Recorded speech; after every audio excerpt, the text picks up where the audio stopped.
Welcome to the Jay and Zac Show. I'm Zach Hazard. I'm Jay. It's good to be here. Welcome. It's a long time coming, you could say. Well, I guess that just depends on how you want to dice it. I've diced it the right way, and it's been a long time coming. So, I guess to anyone who would be listening to this, which out the gate, I'm going to say Danny will probably be the first one. She tends to be the first one to listen to anything we put out. This is what was supposed to be everything. Everything was supposed to be this. Our hopes and dreams. But everything turned out to be everything else. And we finally figured out how to do this too. Yeah, well, I guess it's not really rocket science, and I don't know. The gears will grind themselves out, I suppose. Right.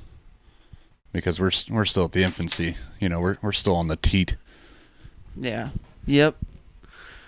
Feels good, though. It's weird that everyone was always, two people. There's no podcast with two people. I was like, there's podcasts with more than two people, ? I had no idea. And then we did it with 4 people. And don't get me wrong, I love it, but I like to talk. And I don't feel like I get to talk. I feel like I start talking, and there's, people butting in. It's like, I wasn't done. Share the mic. Yeah, basically. Well, see, I mean, as you know, Kevin Smith was the one. He's like the father of podcasting. I mean, he wasn't really, but he said it in a few episodes. I mean, when him and Scott started their Smodcast, they were breaking fresh ground with everyone else. It was on Twitter a couple weeks ago when they hit their another year anniversary, that he had tweeted up this picture. It was like a screenshot of when they'd first started, like top 20 podcasts on iTunes. Oh, wow. They were midway through it, but the rest were like sports talk shows that were part of radios and news. Like, there was really no entertainment. Right. They broke grounds with, like, we're a podcast that's not really educational. And sports and news and all that crap died with AM radio. Yeah, it like did. 40 years ago. My dad still listens to 1070 The Fan. AM radio. It's because your dad's trapped in the 70s. Yeah. He's even got the 70s power stash.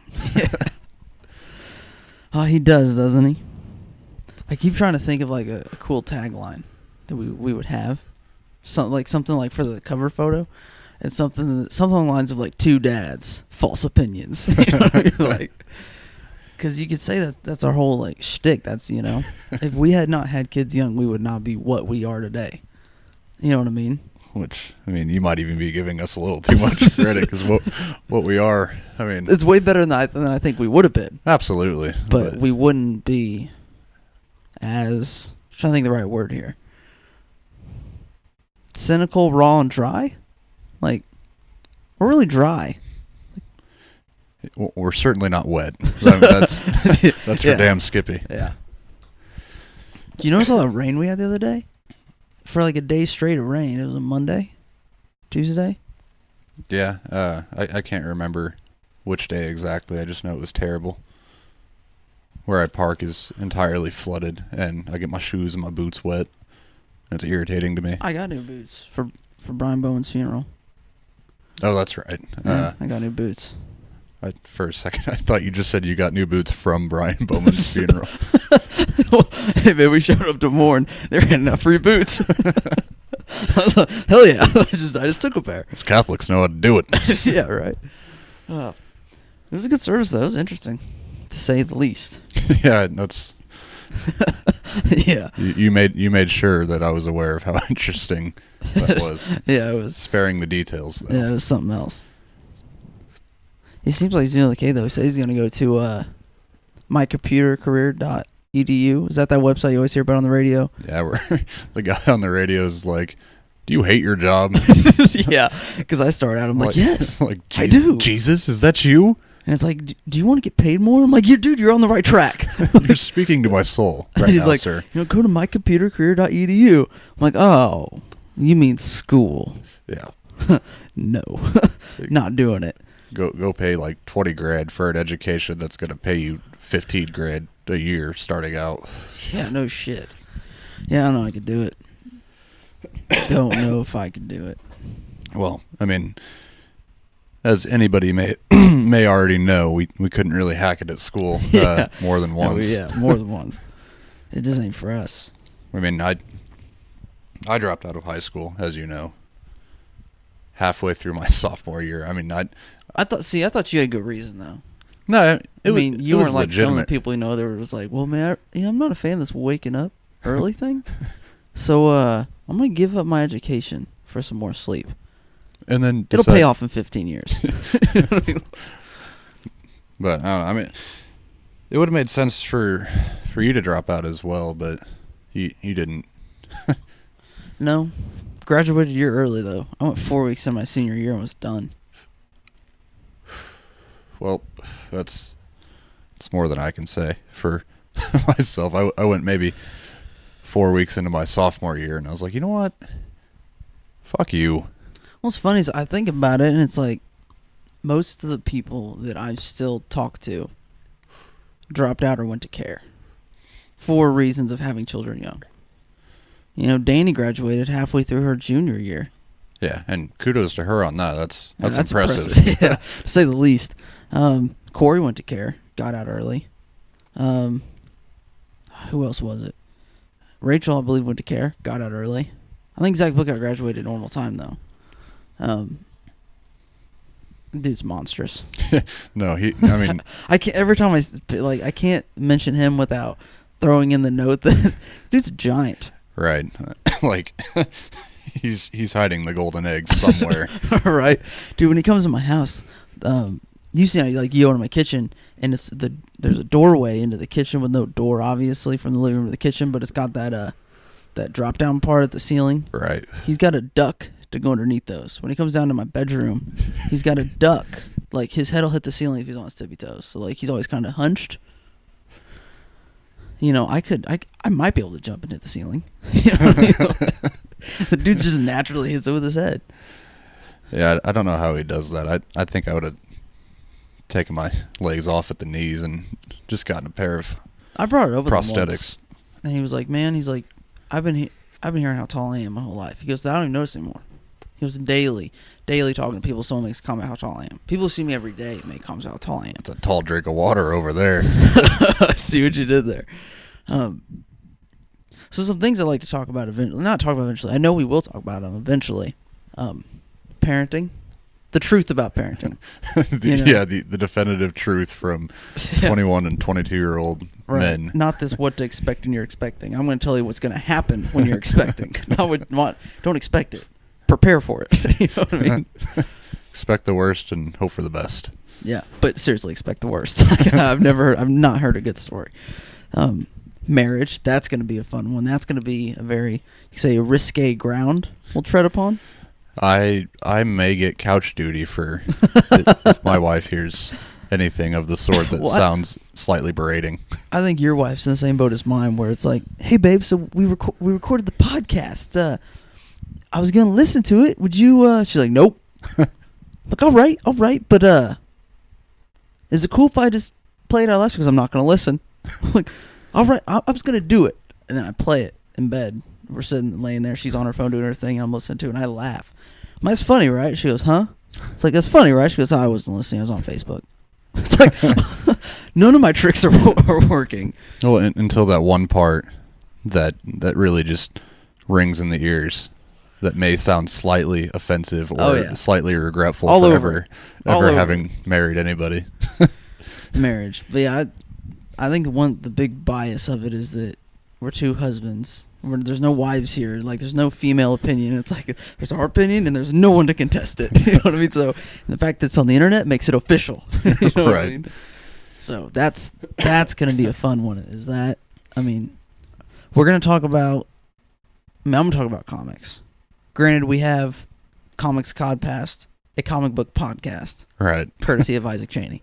But that one, honestly, like we did our first episode that should be up hopefully tomorrow or the next day. And there's going to be episodes that are comic book related, but overall it's not. It's more just See, that's what I was kind of thinking. It was nerd sci-fi. It's not. We just call it a Comics Podcast because we love the name. Absolutely. The idea was I could talk about comics freely. Right. You know what I mean? What kind of a fucking world is this when a man can't talk about his fictional stuff? Right? So, but here, I'm definitely going to talk about comics, but not in like the way I do with Isaac and Jimmy. Here it's, you and I analyze things on a very different level than your average reader. No, I actually very vividly remember the conversation. I think it was yesterday or the day before. I can't exactly remember which, but... The days blend. Yeah. We're talking about the Saga of the Swamp Thing. By Alan Moore in the 80s. It was wonderful. But you had mentioned at one point, which for anybody who doesn't know, Swamp Thing is a swamp thing. He's a creature from the swamp. Just a brief history, I suppose.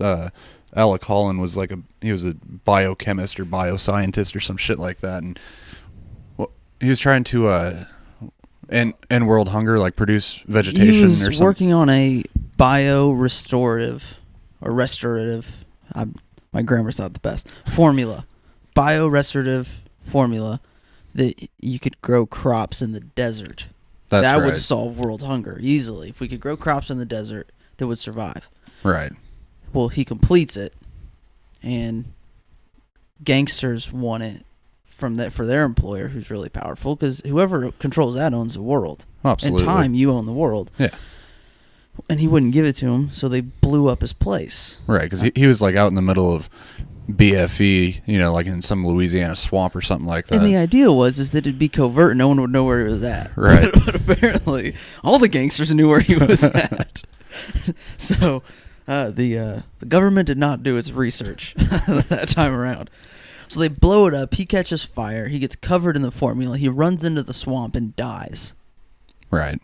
Comes back as the Swamp Thing. Because the essence of the swamp took over Alec Holland's personality, yes, kind of, like basically. his thoughts and memories and all that stuff. Yeah, so the Swamp Thing thought he was Alec Holland, but he wasn't. But nonetheless, he was Alec Holland. Let's just roll with it that way. And he was the Swamp Thing. And he was essentially like the avatar, the protector, the champion of Mother Earth. Right. Connected to Earth and plants. The figurehead to represent right. something that's been going on for, depending on which worldview you take, thousands or billions of years. Yeah. He could, Mother Earth, Gaia, third rock from the sun, however you cut it.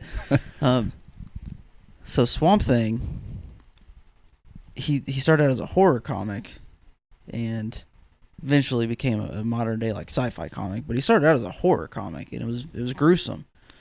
But I was reading one and I brought it to Zach's attention, as I would. There's just a short version. There's a female by the name of Abigail Cable, and they're in love.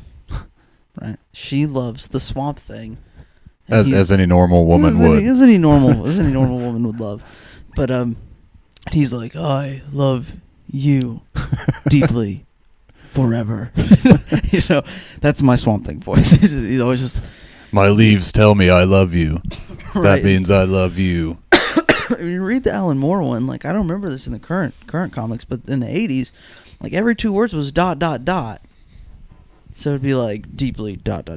forever ... I have ... loved you ... So I read it as deeply forever I have loved you. Like that's how I read it. So he's always really slow in my head. He's like the Forrest Gump of Swamp Things. Right. Yeah. So, which is funny because he was a brilliant scientist. Right. He solved world hunger. I have a good brain. Yeah. And now he's a really slow speaking Swamp Thing. Well, so that's life for you, kids. Don't do drugs. Yeah, take it to the bank. But don't get involved with gangsters. So Abigail comes out. She's like, I love you. And he doesn't say anything because he's slow. So he's thinking of what to say. And she's like, oh, never mind. She's crying. Forget I said anything. Let's go home. We'll pretend it never happened. And he's like, deeply, forever, I have loved you. he's like Yoda. Yeah. So they go for a walk holding hands. Oh, they kiss. This is the best part because this whole thing's a horror comic. It's been pretty serious. Some very graphic things. And he's like, so what do we do now? And she's like, we could kiss. He's like, it would not be pleasurable for you. It would be ... disgusting. She's like, I'll try it anyway. It's the 80s. I'll try anything once. It's the 80s. Maybe twice. You know? Most STDs are on their way. You know what I mean? So they kiss, and they don't make a deal of it, but they're walking and they're holding hands, and he's like, you deserve more in life than a plant. She's like, oh, you mean sex? He's like, yes. Like, if I remember right, he just says yes. Like, there's nothing witty about it. He's just to the point. Stone cold. His face is right. Very He's unemotional. Like, this is an Evil Dead. You know, have you seen Evil Dead? No. Chick gets she gets raped by a tree. Because that happens. In the Evil Dead. This is the 80s version. This movie scarred my father for life. Well, see, I know they remade it. The Evil Dead, which I've seen the remake. It's just gory. I don't think it was that scary. It's just gory. But the tree rape. Yeah, they do it, but they don't show it like they did back then. Like, if I remember right, it wasn't as graphic. The one before shows her like eagle spread. Like, you have an aerial view down on her. Vines have each of her limbs. She's fully stretched apart, and you see this one branch, this one vine just come up and do its thing. And like, that's it, you know. And point is, Swamp Thing's like, I don't do that. This is not Evil Dead. He doesn't say that, but you know what I mean? Point is, he's like, I can't do it. I'm a plant. Like, what do you want from me?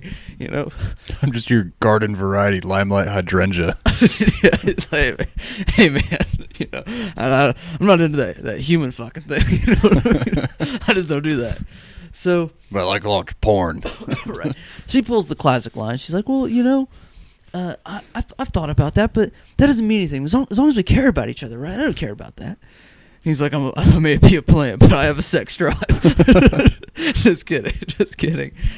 But she just pulled the classic line where she's like, that doesn't mean anything to me. As long as we care about each other, we love each other. What does it matter? You know? And he's like, well, here, try this. And he produces this fruit from his chest.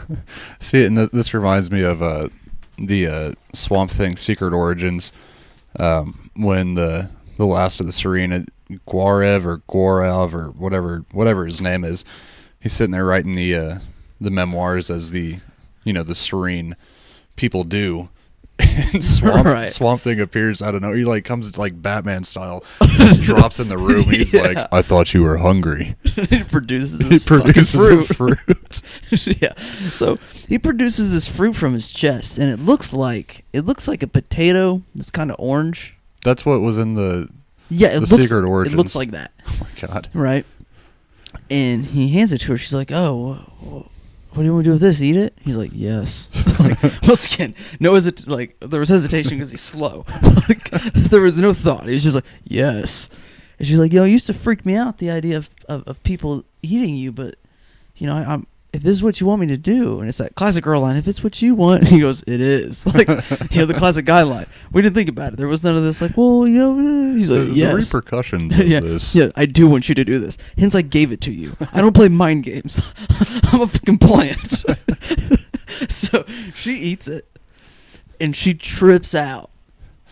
The art is so well done, but like everything comes all cosmic and everything's connected and everything has veins, everything's moving and fluid. And she's like, "Is this what you see?" And he's like, "On occasion, when I want to trip balls."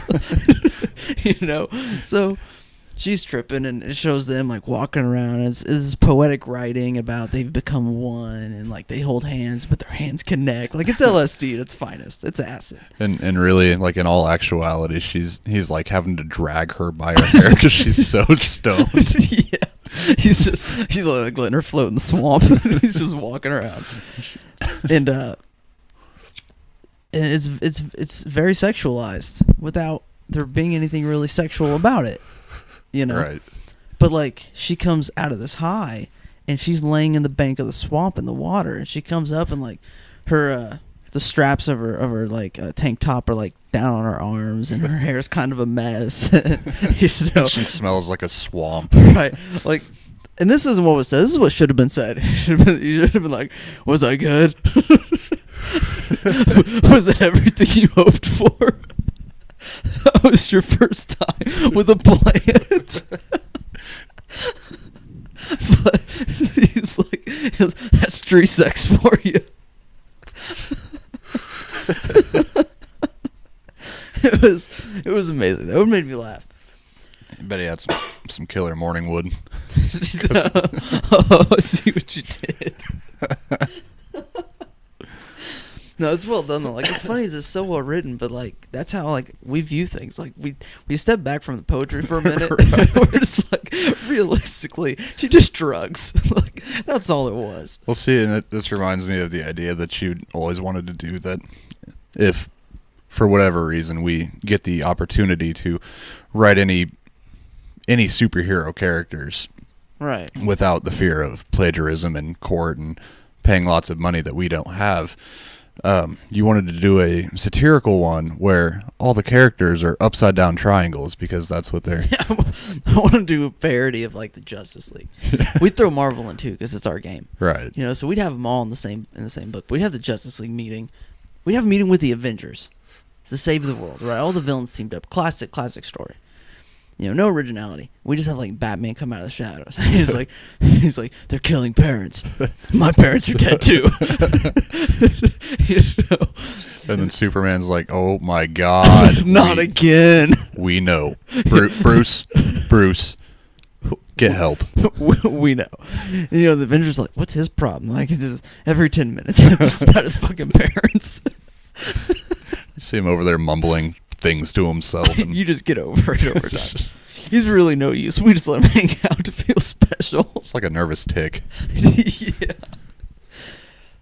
But yeah, all the heroes would be upside down triangles. It would be fantastic. It would be amazing. No, without a doubt.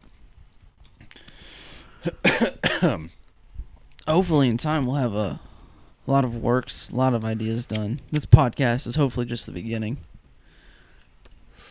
Hopefully just the beginning of what could be an empire. A very small empire. Empire of two. We sit there in thrones made of our own comics and books and shit for a signing, and no one shows up because we set it half-price books. We are kings in here. Yeah, right. We sit on traded in copies of our own stuff. Because no one would like our stuff. I think if we ever actually got things done, I could see this happening. For 10 years, 10, 15 years, none of our shit sells, and then we become cult classics.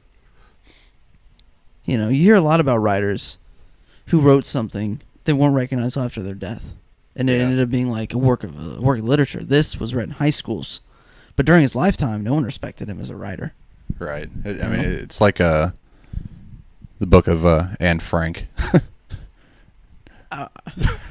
Or the Diary of Anne Frank. Yeah, I don't think she was like, "Hey, I have a story to tell. I'm gonna write a book in this fucking attic." You know what I mean?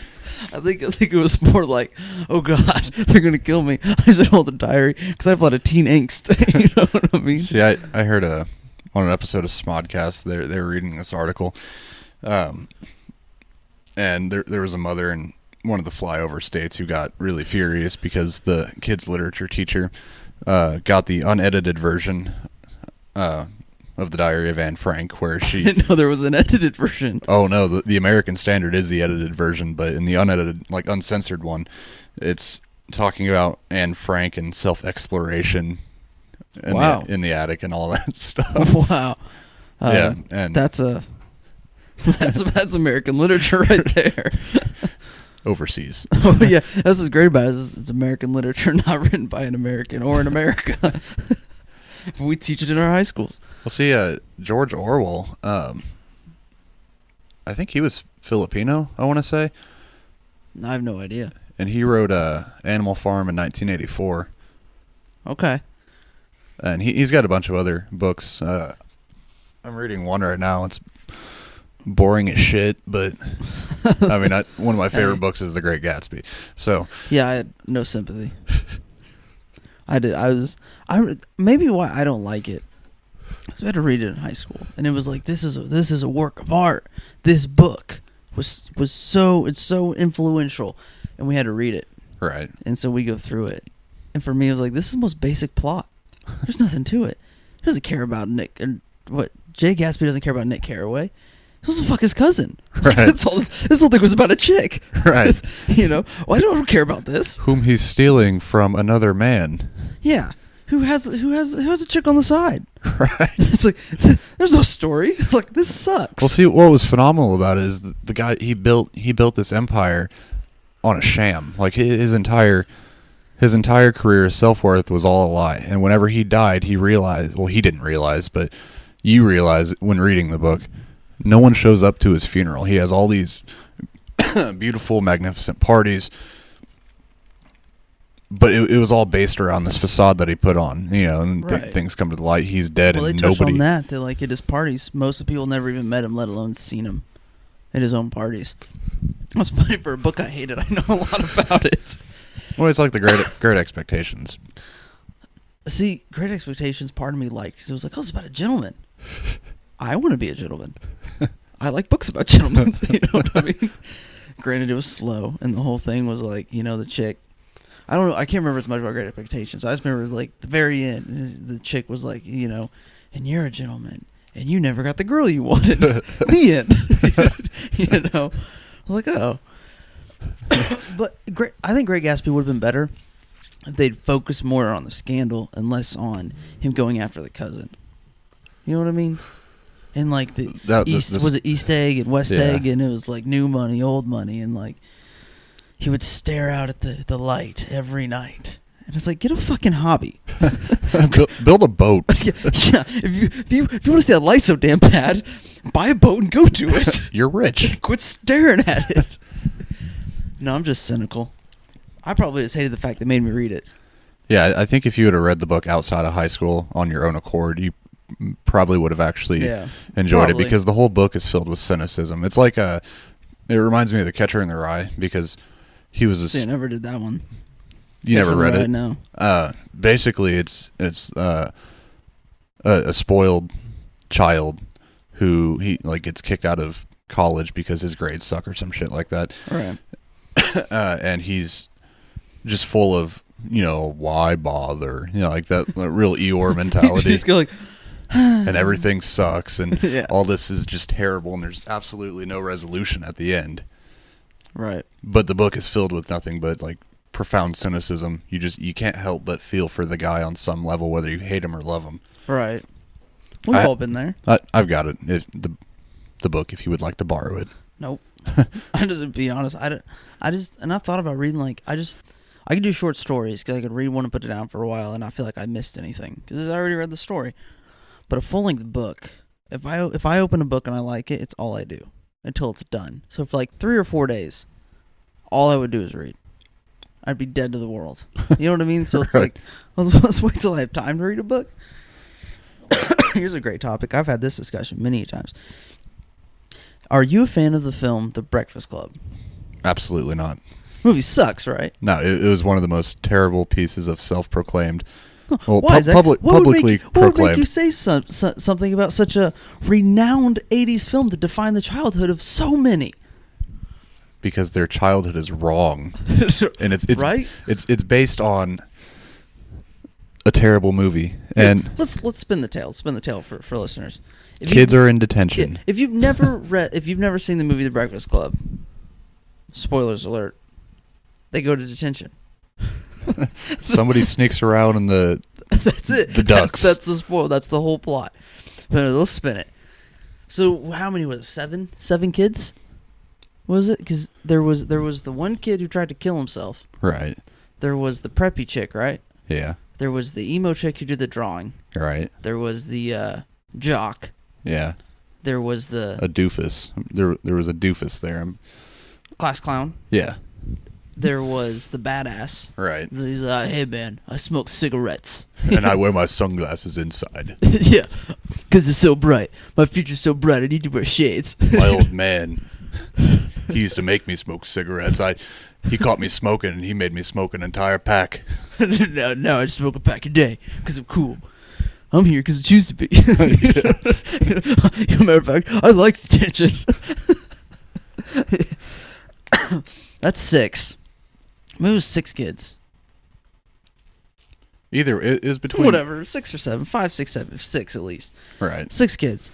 Movie opens. It opens and they're already in detention, right? Or they're walking into detention. Yeah, you have no idea how they got there. You have no idea what they did. You're not invested in any of these characters. Like, oh, why did Molly Ringwald get detention for doing that? Yeah. That's not detention worthy. Yeah, they're all just in detention.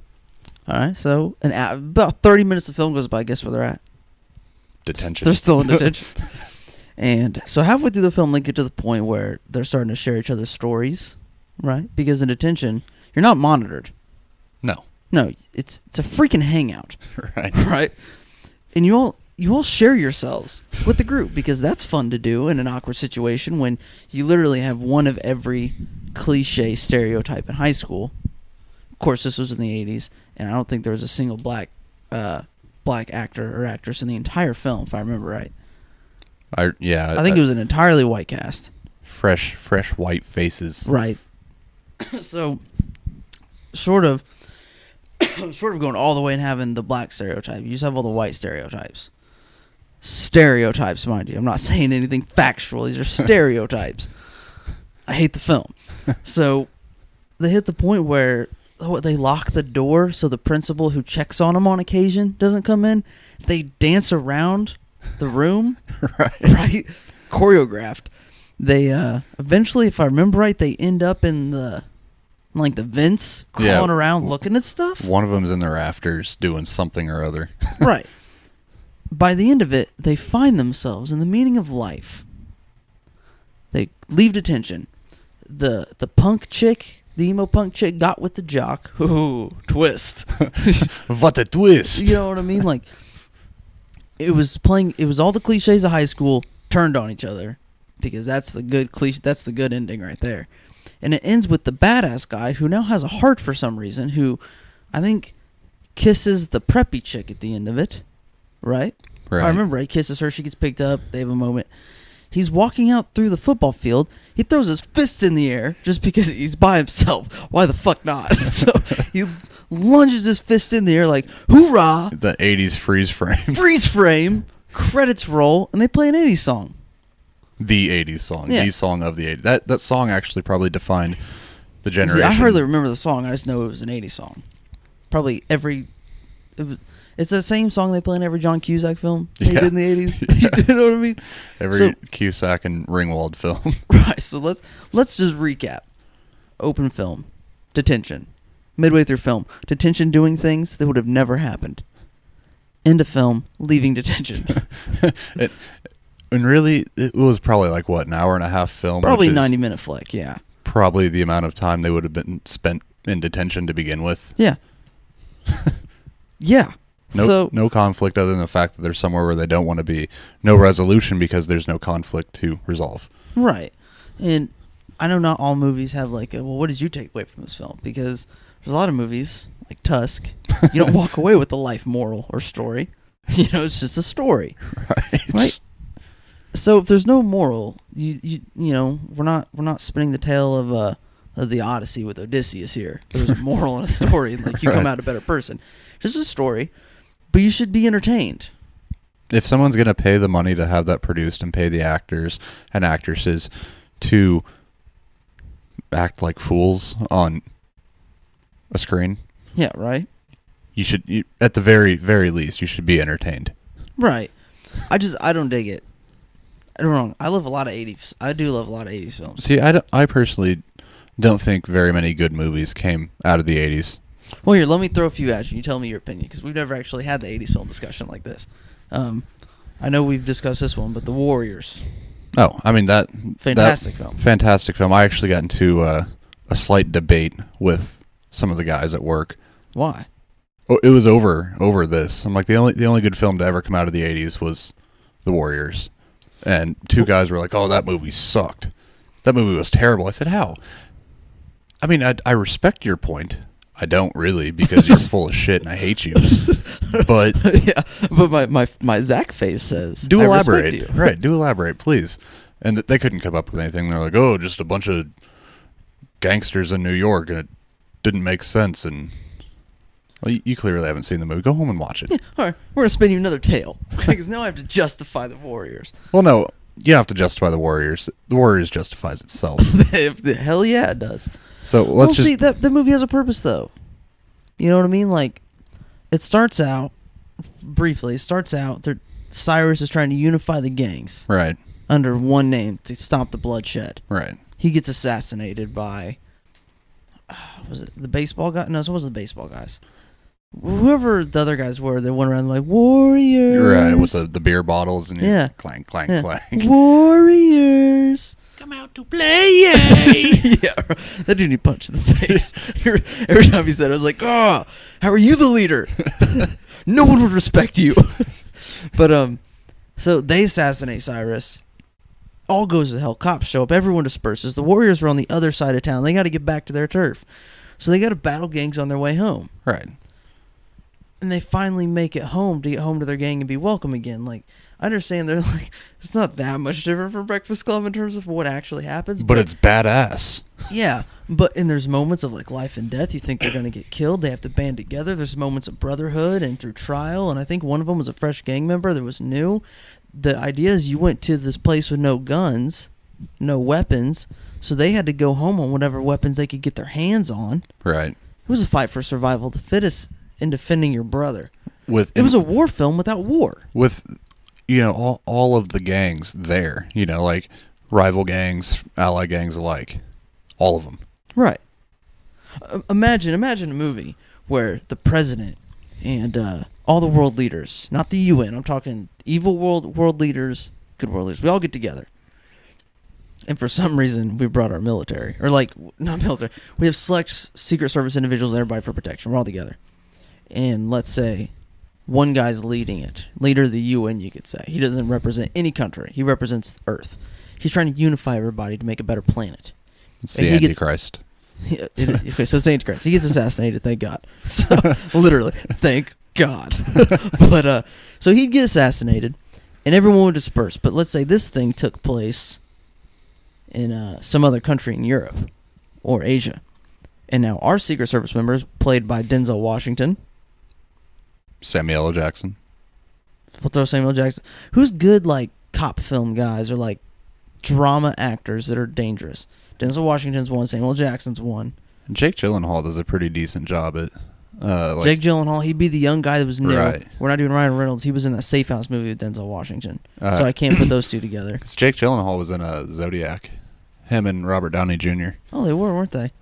And, I mean, Gyllenhaal was the phenomenal, naive, like, chipper. I'm going to solve this case. There you go. So Jake Gyllenhaal is our fresh guy. This is his first mission. Like, he'd been in the field, but, like, he's still kind of new. He'd never done something at this security level. Brad Pitt. Because he was in Seven. Well, yeah, he was with Morgan Freeman, yeah. Okay. So say we got those. Let's just go with those four. Everyone brought 4 dudes. Our 4 dudes now have to get home. Right. Along the way, we'll lose someone. It's got to be the old hard ass who's been there from the beginning. Samuel Jackson. Right. Samuel Jackson's got to die for the sake of the others. Yeah. Jake Gyllenhaal's losing it. At some point, he's got to come through as the hero. But the whole time, they've been picking up for him.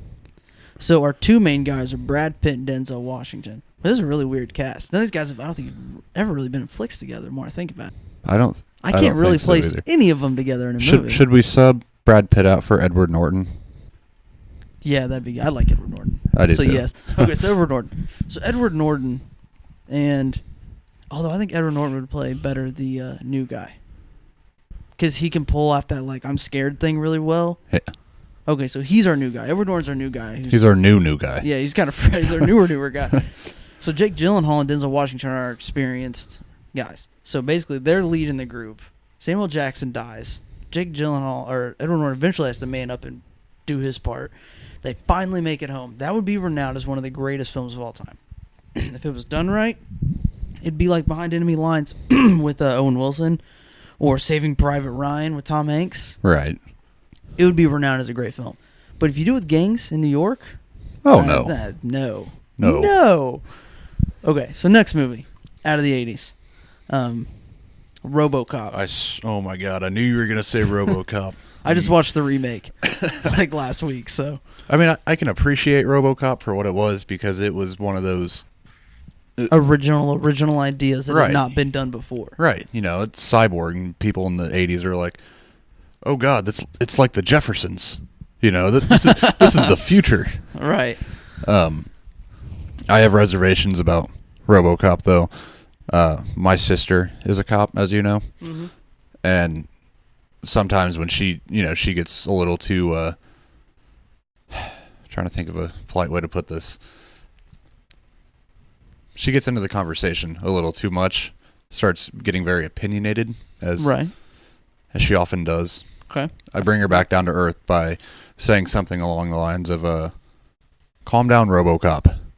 This is, everything's going to be okay. Okay, so where maybe you didn't enjoy the film to the extent that I did, you found more use than it than I have. Yeah. So, okay, so even in terms of if it was a good film for you or not, clearly it was influential Absolutely. to the points you used. Okay, so it still was something relatively good that came out of the 80s. Yeah. So we're 2 for 2. And see, that was actually another arguing point that I made with the guys at work who said, nothing at all whatsoever was good about the Warriors. I'm like, okay, well, how about RoboCop? That came out of the 80s. Right, what'd they say? It was okay. Which ones were these? We need to have a talk. Okay, here's a personal favorite of mine. You may not have seen it. Better Off Dead. I have not seen that. John Cusack. You need to. The movie is hilarious. Here, we'll pull a Smodcast. I'll tell you about a film. Okay. Ask questions along the way. John Cusack. No. Yeah. So John Cusack. Movie opens. He has this girlfriend he's absolutely in love with. He's got her photo next to his bed. High school. Right. So he's all like rubbing her face. And he's in love with her. And movie opens and she breaks up with him. They flash to her bedroom and she's with her girlfriend. She pulls his picture out of the exact same frame that he has of her, crumbles it, throws it away, and puts a new guy in. She's digging this dude. And this is like the hottest chick in high school kind of role. That's who she is in the movie. So he's all tore up about it. Right. So you have him going through life just kind of like, nothing's worth it. I'm John Cusack. Nothing's worth it. You know what I mean? Like, he just does that. Right. The neighbors across the street, they're super weird. They're the weird family. They're the ones that, like, you're walking by, you notice them staring. You're like, what are you staring for? Right. And you ask them later, like, what are you staring at me for? And they're like, I was making dinner. I don't know what you're talking about. And you're like, I saw you. We made I waved. You know what I mean? They're like, I wasn't there. You very sheepishly walked back into your house. Yeah, like I didn't wave at you. We made eye contact. So they get a French exchange student who's staying with them. It's a John Cusack film, so expect the love to start coming in. Right. John Cusack shows her around as a friend thing. She's part of the weird family, like the social. She's the foreign exchange student that shows up right after the breakup. She shows up. Okay. And they're a weird family, and their son that's his age is super weird. So she's like, the family, they were kind of playing like the family was setting up the foreign exchange student should hook up with their son. And she was supposed to play like I'm not hot, I'm the cute, beautiful French girl. I'm not the hot, sexy high school girl. You know what I mean? Like, that was her role in the film. She's like, I am the woman. I do not dabble with boys. Right? If I remember, I don't think she speaks that much English when it starts out. Like, she learns English as the movie goes. That had to be taxing on John Cusack. Yeah. He's like, oh my goodness. She's like, this chick. How you say, croissant? He's like, croissant. It's the same thing. I actually think it's a French word. I think we got it from you. So the neighbor's son is really weird. So like John Cusack shows her around, so she get away from the weird dude. And of course, they slowly fall in love. Right. But it's just sprinkled with humor. Like, it has nothing to do with the movie or the plot. It's just there's without you seeing it, you're not going to get it. But there's a spot this time where John Cusack's mom's real quirky. She's real kind of pulls the screws loose, if you know what I'm saying. No, like Wisconsin, Minnesota quirky, like. Yeah, just kind of like she's just kind of super peppy and like, you know. She'd be the one who's like vacuuming. She'd pick a cat up by its tail and vacuum underneath the cat, set the cat down. And think nothing of it. You're like, that's not normal. A character Jane Lynch would probably play. Yes. No, exactly. She would, yeah. Just off. Yeah. You can't tell they're there. So she's serving dinner, and John Cusack's still all tore up most of the film until the end when he realizes he loves a French chick. But he's all tore up, and they're having dinner. And she's like, I made this dessert. I got it. It's like a recipe out of the newspaper. And she's like, it has raisins in it. You like raisins, says that to John Cusack. So it's like this blue gelatin that has raisins literally in it. You like raisins. She is plopping it on everyone's plate. John Cusack's just sitting there and he's kind of poking with a fork. It slides off of his plate like a sentient being and slides off the table. He reels back, kind of throws his fork down. He's like, I'm not feeling well. I'm just going to go. There's another part where she's making breakfast. It's like early in the film. She's giving everyone bacon. It's real soggy. And the dad's like, what the hell is this? She's like, you said you didn't like bacon because all the grease, so I boiled it. It's like she walks away all nonchalantly. It's like you gotta catch her. Like, did she say she boiled the bacon? It's just these soggy flaps of bacon. The whole film's like that. Oh my god. It's got these little taglines in it all the time that I loved it. He's got this buddy he's the guy that's been in high school for like 6 years. Should have graduated years ago. He's the guy at one point is trying to give advice. He's like, I've been at this high school for 6 years. I'm no dummy. You know what I mean? He's just full of weird shit. At one point, John Cusack's all sad like he is most of the film. He's like, buck up, little camper. Just like, and Danny and I said that to each other for like months. But it's a great film. You should see it. It really is. There's so many other parts I can't even think of. I can just imagine the little French girl like, oh, this boy is so weird. Oh, now she's German. Holy shit. Yeah. Holy shit. It's a big change. Will you take me around? And he's like, yeah, Frenchie, come on. Well, there's another part of this film. Like, I did this for years. Little thing I'd say, but there's this paper boy in the movie. Kid had been in middle school. He comes up, knocks on the door. John Cusack answers, and he's like, hey, so and so. He's like, I don't got the money for the paper. And he's like, trying to think of it. He's like, 4 Sundays, paper a Sunday, 50 cents a piece, $2. He pulls out a switchblade, clicks in, it's a comb. Combs his hair with a switchblade comb. He's like, cash. He's like, all right, man, well, my mom's not home right now, so I don't have the $2. He goes to shut the door, and the kid puts his foot in the door, and he's like, $2. Oh my god. And he's like, I think my mom put my brother in the microwave. I gotta go. Like, he slams the door. So later in the film, John Cusack's walking home late at night, and I think he'd had his like first kind of moment with the French chick, so he's kind of like, John Cusack's in love. Right. All love goes back to John Cusack for me. That guy defined it for me. But he's walking, and he sees the paper boy coming behind him on his bike, and he's like, $2. He's like, oh god. He's like, $2. So he starts running.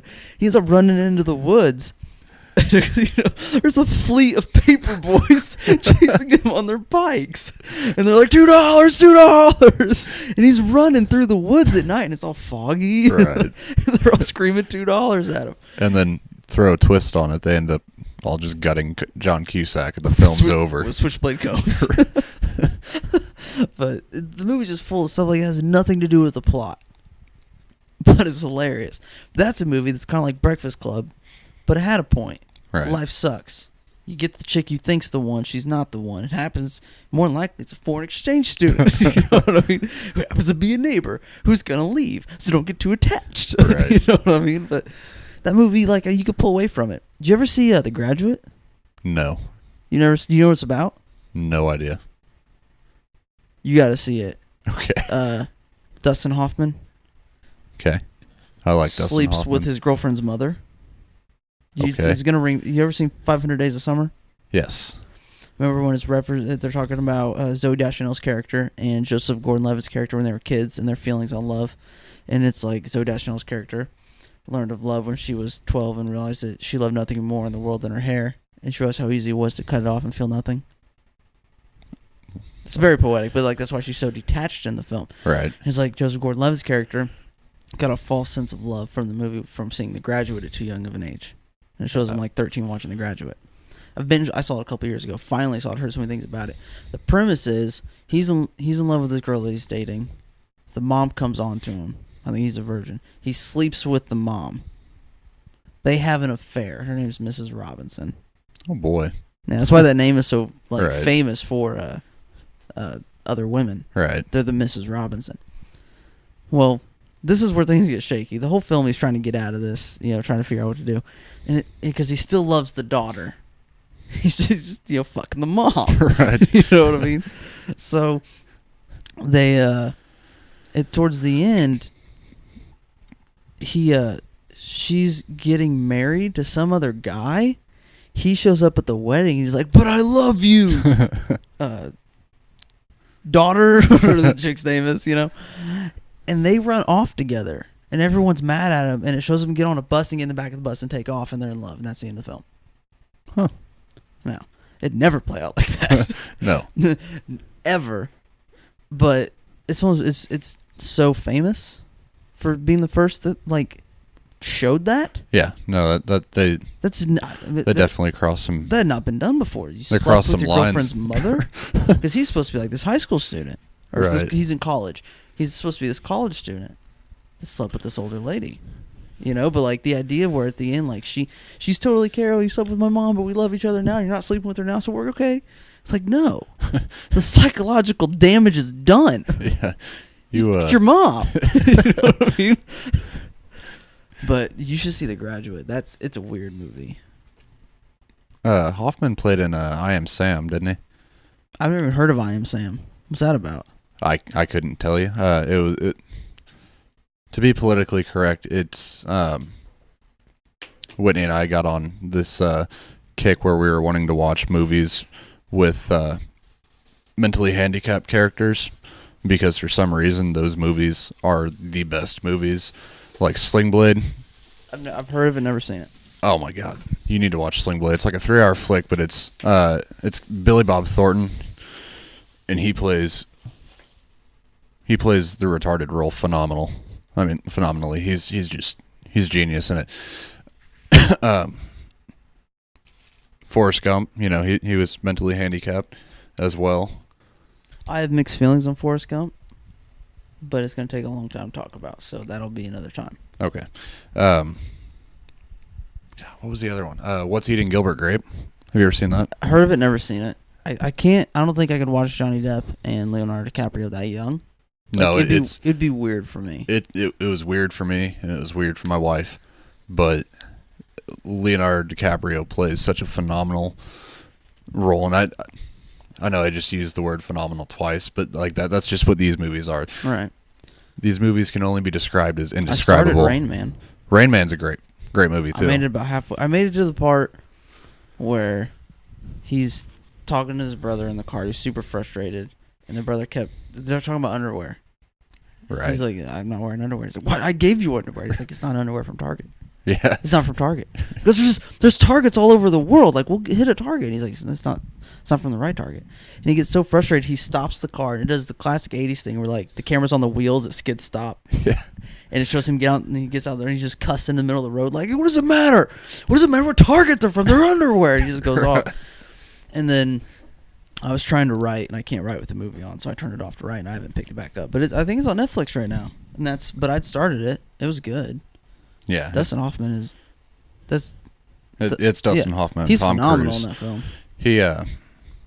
It's so weird to see actors and how they transition from role to role. I know there are certain actors who pretty much play the same character every single movie, like Christian Bale. Yeah, he's quiet, mysterious, quiet. He's real quiet. But he's always freaking quiet. Someone like Dustin Hoffman goes from playing, Captain Hook and playing Rain Man. He played Captain Hook? Yeah, he was Captain Hook in the movie Hook. With Robin Williams? With Robin Williams. That was Dustin Hoffman? That was Dustin Hoffman. I haven't seen it in ages. I just remember Robin Williams. It's like a 2.5 hour movie. Yeah. It's long for a movie about Peter Pan, and I think that one's on Netflix right now too. yeah, a lot of the Robin Williams movies are on Netflix. Probably due to his late departure, you could say. More than likely, but did you ever see Tropic Thunder? I saw parts of it, but it was Did you just see the part where they made fun of retard films? I mean, not in an offensive way. They Right, call them in no. the movies. They call them retard films. You know what I mean? And what they make fun of is not Adam Sandler. Ben Stiller's character had done a movie called Simple Jack, where he was 100% mentally handicapped. I guess there's no 100%. I guess there's different kinds. But I'm not a doctor, so don't hate me for my lack of knowledge. I've never had to learn. right. That really actually sounds really ignorant. I'm ignorant. I'm just gonna play the ignorance card. But Robert Downey Jr.'s character, the movie bombs essentially. In the movie, it bombed. So he was doing this war film with Robert Downey Jr.'s character, and I can't remember the other actor's name. Jack Black was in it, I do believe. Yeah, he was. Yeah, Jack Black was in it. Matthew McConaughey was in it. So he's kind of Ben Stiller's doing this movie to kind of get his name back up there because the Simple Jack had bombed. And at one point, Robert Downey Jr.'s character, who's a white guy who dyes his skin brown to play a black guy in the Tropic Disguised Thunder as a white movie. guy. Yeah, and he's actually Australian. Right. So he's talking in his African American voice, if you will, which doesn't sound African American at all. You know, it's part of the movies they're making fun of everything. But he turns to Ben Stiller's character and he's like, "You never go full retard." he's like, he's like Tom Hanks and Forrest Gump, half retard. And I think he talks about Rain Man. He's like, Dustin Hoffman, not full retard. You never go full retard. But you think about the movies you just stated, none of them were to the point that it's like there was no communication. Right. You know what I mean? They were like absolutely debilitating. Yeah. And you don't think about it, but like they pointed out a truth. But like you said, the movies that have those elements in them tend to do really well. We really sympathize with those situations. Right. And I think because for the most part, they've all been done right. Yeah. You know what I mean? All the, the good ones, at least. I'm sure there's some weird, like, B rates where it's like... Those ones probably never saw the light of day because they weren't done right, the more I think about it. Right. Like, Black Christmas, terrible film. And I never saw it. I just saw the part where they were eating the skin cookies. Yeah. That was all I saw. Incestual rape. Yeah. We had touched on that a couple weeks ago, and it's a movie I don't even really feel comfortable talking about. That's how. Yeah, see, I can't handle rape in movies. I saw the first little bit of when the Hills Have Eyes. It got to the rape scene. I was like, I'm done. I just can't sit through them. Well, see, the wife and I tried watching Precious. We got about 10 minutes into it, and she's getting raped. Oh wow! I mean, Oprah really hits home. She bless her golden heart. She tries, but see, I think it's cool that you and Whitney watch movies together. We don't really. Okay, so you're in my boat. Because the Amber and I, it's like, hey, babe, what do you want to watch on Netflix? She goes, I don't care, whatever you want to watch. I'm like, all right, RoboCop. She goes, no. Like, you're on your iPad. What does it matter what I do? She goes, I'm not watching RoboCop. I'll go downstairs. It's like, fine. All right, how about this documentary? It's called Aliens on Mars, The Truth Exposed. She goes, I'm going downstairs. I love watching weird shit like that. Like, I try to. PBS does this thing where it's like nature, and I mean, it's just like the stupidest documentaries. Like, one was on white-tailed deer that I remember making Whitney watch, and right. She yells at me every single time I pick something stupid like that to watch. Or anytime I pick anything longer than like 45 minutes, I get yelled at because it's too late. Wow. I watched a documentary on real-life superheroes. And it was people in cities that dressed up and went around at night. And they're wrong. They don't fight crime. They go around and call the police when they see something or think they see something. And at one point, one of them confronts a drug dealer and gets stabbed. The dude just leaves. He's like, all right. Like, he was sitting there and like he gave him shit and he's like, I'm not leaving, you leave. And he's like, all right, calling the police. So he gets out his phone and the guy just leaves. Like, he's on camera. Do you think he's gonna stab this dude? Like, no, he's smart. He leaves. Like, that was their form of superheroism. At one point, there's one of them's gay, and he's like, I'm going to dress really scantily because we've heard of a guy around this beat that picks on people who look gay. Start shit with them. Nothing comes of it, but they sit there for like an hour. Waiting. This dude in his fishnets and his heels. Yes. No, he was wearing that, and he had one of the shirts that, like, it's a midriff, or is that they're called midriff shirts, where they cut off like at the chest. I've never owned one. Well, neither have I, but I mean, I went to high school, like, we saw a little bit of it. I've been to the mall at least. but like, that was it. That was the whole documentary. And you watch these people and you realize that they're crazy. This is why superheroes don't work in real life. Yeah, because it's insane. Yeah, absolutely. It's totally insane, and it doesn't work. Like, and see, that's why it works so better in, like, fiction. Yeah, because it's fictitious. Yeah, because it's fake. Because you can project yourself onto these characters, and it actually does work. It works for you in that 22-page time span that you're reading. Right. I watched a documentary not too long ago. It was it's called How to Die in Oregon. Have you seen it? I don't watch that many documentaries. Oh, be honest with you. I love documentaries because it's real. Most of them are real. But How to Die in Oregon essentially is a documentary on physician-assisted suicide, which is legal in Oregon. So what is it? Basically, it's a conundrum because the stipulation in order to receive physician-assisted suicide, it doesn't make sense, and I'll explain that here in a second. Basically, if you were diagnosed terminally ill and inoperable, you have the option to kill yourself via lethal injection or lethal dosage of medication. This is legal in Oregon. Yeah, it's legal in, like, Oregon and Washington, I think. That blows my mind. But so basically, you can choose to take a prescription that a doctor will write for you. You crush up the pills, put them in a drink, and drink it within 90 seconds, I think it is, and you just slip into a coma and die. That's a peaceful way to go. Yeah, no, I mean, it really is. Like, that's absolutely that's easy, clean. Granted, like, the moral, like, great in a casket. The moral implications, depending on what you believe in, which Oregon's West Coast, so they're probably a pretty godless state. But the whole documentary opens it, and you're watching this guy die. Like, you're watching him drink this stuff, and then he just fades away.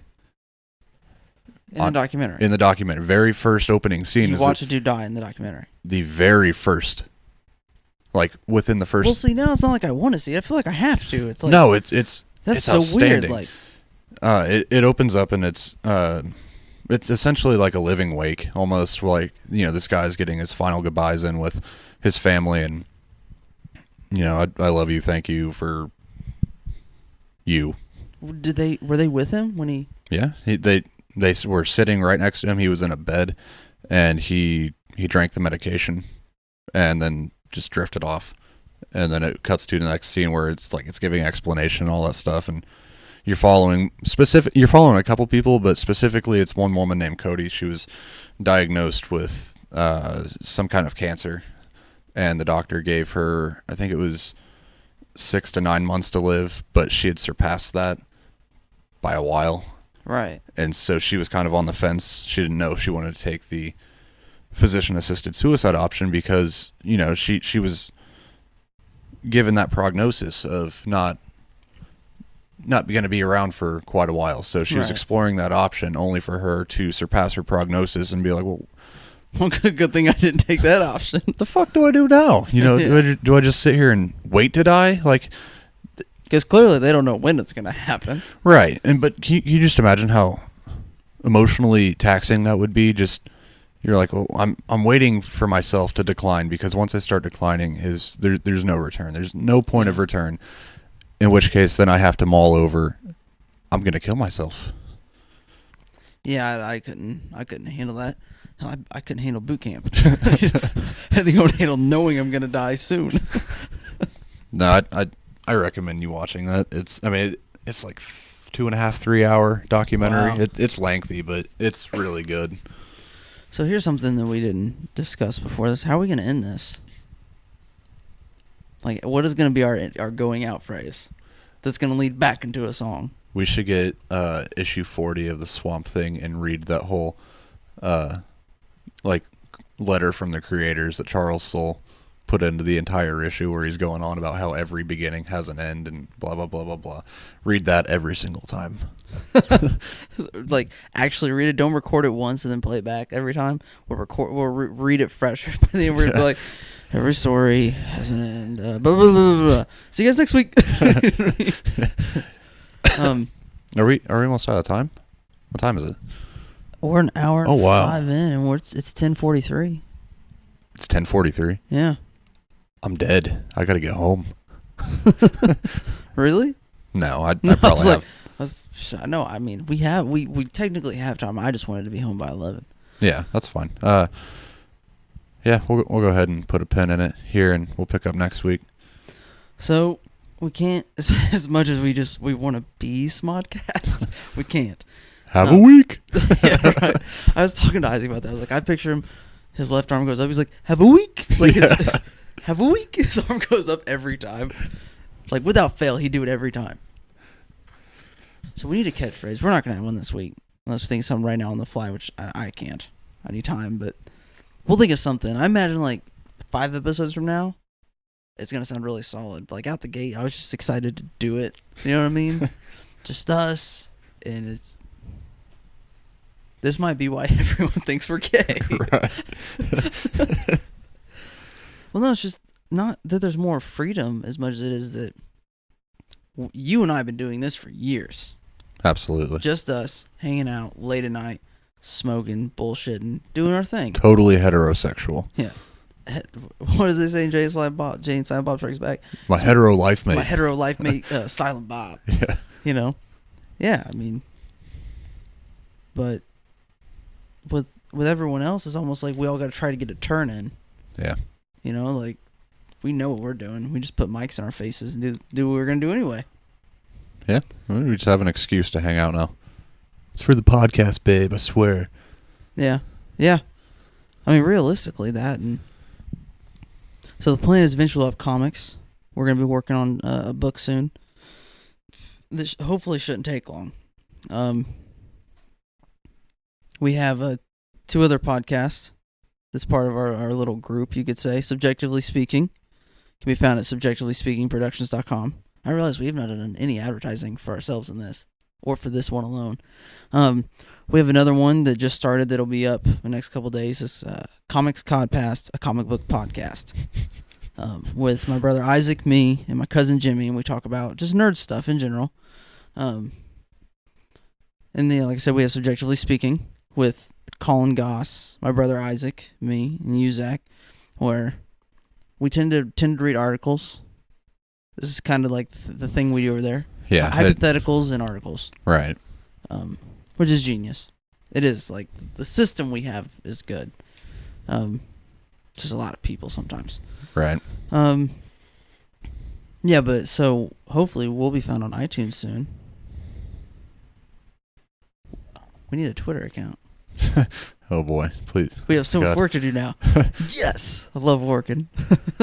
All right, well, we don't have an ending phrase, but this was the Jay and Zac Show. I'm your host, Zach Hazard. And I'm Jay. Have a week. Have a week.